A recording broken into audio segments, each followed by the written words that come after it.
with 50 Plus Beauty, and I'm excited to be here with you today because I wanted to give you my 4-month Retin A update. I am just really excited that I've been doing Retin A. It was difficult to get started, and I'll tell you a little bit about that in a minute. I've been doing new skincare for about the past 6 months. I didn't start with the Retin A, but I started with all the serums and that kind of thing. And I'm not going to go through that because I've got a whole other video that tells you my morning and my evening skincare. This is actually my evening skincare, which I call my beauty in a bag, but there will be links below for my morning and my evening skincare. It takes a little while to get through this, so I don't want to bore you with that if you've just seen that video, but if you haven't seen it, it's probably worth looking at. But I've been using the Retin A for about 4 months now, and this is the big kahuna.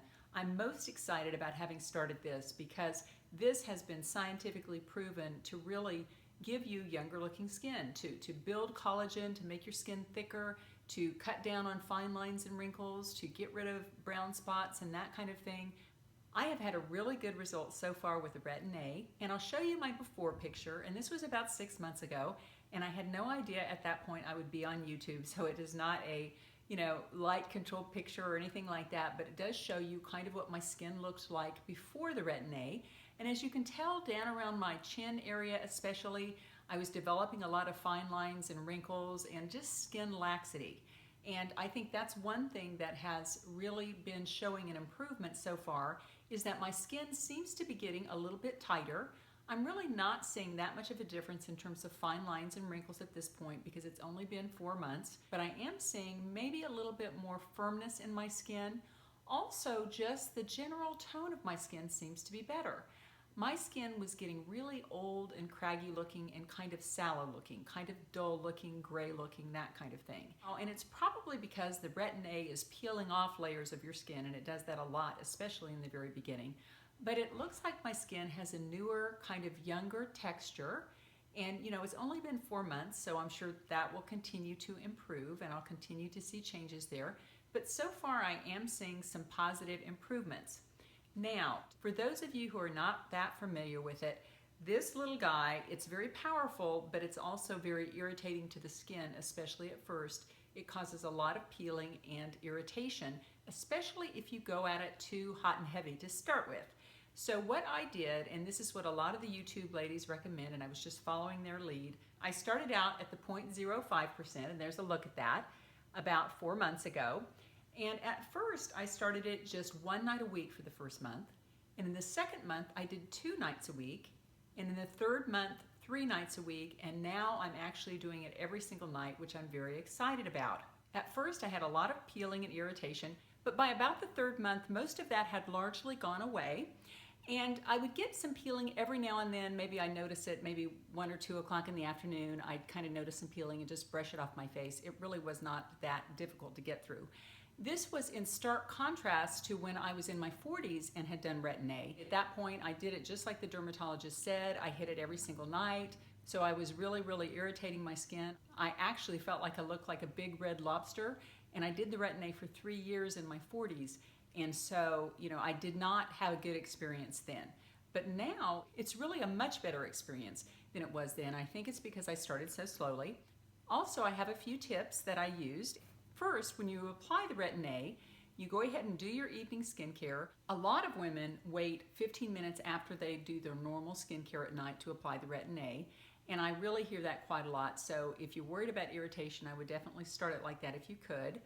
I just really have a hard time doing that. I don't clean my skin at night until I'm about exhausted and falling into bed. So if I waited 15 minutes after I did my skincare, I probably wouldn't do the Retin A. So I went ahead and did the Retin A right as the last step of my skincare. And for me, that was fine. It may not be fine for you though, so I would advise that you go slowly and maybe, wait the 15 minutes if you feel like you should do that. But that went fine for me. And one of the things I did, you only use a very small amount of this. You use a pea-sized amount of the Retin A, and you just put it in your little palm of your hand, and you scruffle it all together, and then you rub it all over your face and neck. I do it even on my eyelids. Most people don't though, and I wouldn't advise you start like that because I didn't at first, and I kind of built up to that. but at the very least you can probably get away with putting it on your upper brow right here. Spread it nicely all over your face. Ignore this area here because this will actually crack and you'll be able to see the inside of your face. It's just not a pretty sight when you do that. I did that once, so don't get in too close here. Don't get around the corners of your lips. And on your neck, you've got to play it by ear. A lot of women have irritation on their neck and they're not able to use Retin A on their neck. I have had no problems, but I may be the exception rather than the rule. One thing I did in the first few months is that I took the Retin A and I did a pea-sized drop of the Retin A, and then I mixed it with another pea-sized drop of either Benigma, which I was using, and also Lubriderm. And I'm really not sure that the Benigma does any more than the Lubriderm. The jury is still out on that, and I would definitely start with the Lubriderm because it's a lot less expensive product. I did that, but then I had a dermatologist tell me, and I thought that was really interesting that I have a viewer who is a dermatologist. I felt like I got free medical advice, which was kind of nice, but she said she did not advise you to mix the moisturizer with the Retin A. She said, I tell all my women just to go ahead and apply just the Retin A at night because when you apply the lotion with it, you're diluting it. And just get through the peeling and just get through it like that. Just kind of charge right through it and don't mix the Retin A with the moisturizer because it does dilute it. But my feeling is the way I started out, if I had started out full strength and had a lot of peeling, I might not have been able to get through it. So in a way, for me, I'm okay that I used the lotion for a while because I may have needed that crutch to keep me forging ahead and doing it. But the wonderful thing is, she told me that about a week ago, and since that time, I have not been mixing the lotion with it. I've just been using the straight pea-sized drop of Retin A, and I have not had any more peeling, I haven't had any more irritation, and I'm getting full strength Retin A on my skin, which makes me happy. So that is one change, and it's something you probably need to think about, is that you eventually want to work to where you're not mixing your Retin A with any kind of moisturizer. One thing that has changed with regard to my Retin A use is that in the morning in the shower, I'm dealing with a lot of peeling usually. And at first, when I started Retin A, I would just use the CeraVe cleanser, which is just a mild, normal cleanser that anyone would use. And that worked fine. But then when I started to get more peeling, I added in the Retin A Anti-Wrinkle Cleanser. And I really love this stuff. And at first, I was just doing it on the mornings when I thought I had a little extra peeling. But I have realized that when I'm doing the Retin A, you're always in a state of mild peeling, even if you can't really see it. It may be a little bit microscopic, but for that reason, I have stopped using this just every now and then and mixing it with the CeraVe. Some mornings doing CeraVe and some mornings doing this. Now I use this every single morning, and I think it really makes a huge difference. When I get in the shower, I go ahead and put this stuff all over my face and neck, and instead of washing it right off right away, I go ahead and leave it on when I'm washing the rest of my body and doing that kind of thing. I leave it on through most of the shower. And the reason I do that is this is vitamin A and glycolic acid. Glycolic acid actually works as a little bit of a mini peel to get those peels off of your face. So I leave this on, 4 minutes, 5 minutes, whatever. Experiment with your own skin because, it is glycolic acid, so you probably need to be careful if you have sensitive skin. But since I've been doing this, I almost never have peeling, which is absolutely wonderful. Another thing that I noticed with regard to my Retin A peeling and irritation was that when I first started, I really had a lot of irritation. And one of the reasons I think was because I was using a typical chemical sunblock. And this looks so grubby, I'm so sorry. But this is the Clear Face Neutrogena sunblock. That's an SPF 55. And I have used this for years and really liked it. But unfortunately, after I started the Retin A, I noticed that, it's very important with Retin A to use sunscreen. But I noticed that whenever I would put this on my skin in the morning to get ready to go out and meet the world, my face would get red, it would feel irritated, and it just seemed to irritate my skin too much. So what I did was I switched to another sunblock that a lot of the women on YouTube are using, and it's the Exuviance Sheer Daily Protector. And it's an SPF of 50, so it's a very good sunblock. And this is not a chemical sunblock. This is a natural mineral sunblock. And so it is not irritating the way the Neutrogena was on my skin. So this is absolutely a wonderful little formula here. Like a CC cream foundation or something like that. It's maybe a little more watery than that. It actually comes out in a skin color, and you just put it all over your face, and within just a few moments, it dries to a nice matte finish.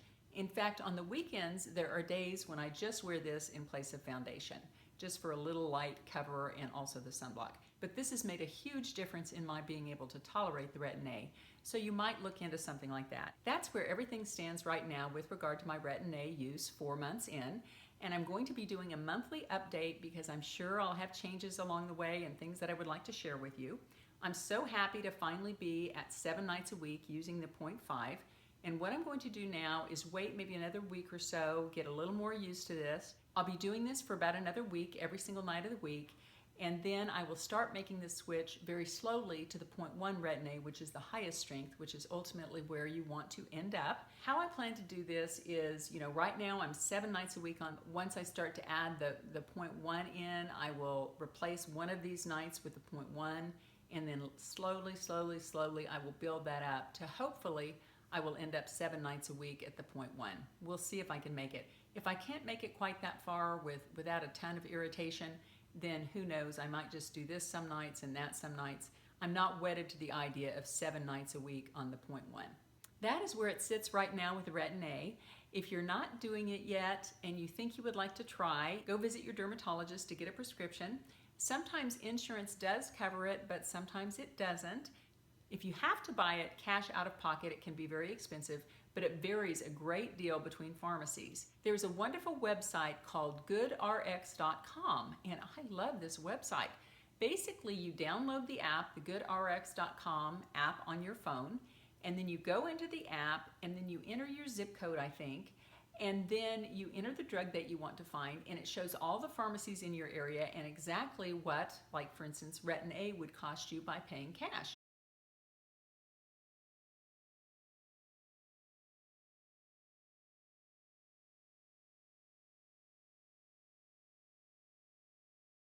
And I'll put the link down below for goodrx.com.